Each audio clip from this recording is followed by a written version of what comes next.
Salamat, Radyoman Chelsea. Samantala, paglawak naman ng presensya ng China dyan po sa West Philippine Sea, kinunde na ng ilang grupo. Ang kasama natin sa balitang yan, XL Radyoman 8 Eman Mortega.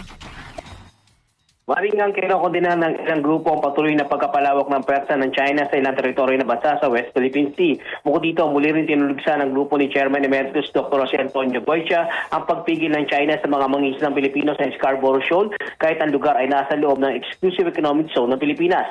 Maging ang patuloy na pagkapalawak ng presensya ng China sa ibang bahagi ng karagatan, kabilang ang mga ulat ng pagpapatayo ng airbase sa Antelope Reef ay muli rin niyang kinokondena. Ayon naman sa Foundation for Defense of Democracy, ito'y bahagi na tinatawag na Grayson Strategy, mga hakbang na hindi direktang konfrontasyon, ngunit may layuning unti-unting baguhin ang umiira na sitwasyon sa karagatan. Paliwanag pa nga ni Dr. Goycia, matagal nang malinaw ang usaping legal kung saan ang 2016 Arbitral Award sa ilalim ng UNCLOS ay nagpasya na wala sapat na patayan ng malawak na historic rights na inaangkin ng China sa loob ng tinatawag na 9-9. Kaya tayo dito, suportado nga ni Dr. Goycia ang paninindigan ng Pilipinas at ng Philippine Coast Guard, lalo na ang West Philippine Sea ay ang pinagkukunan ng kabuhayan ng maraming mangingisda at komunidad.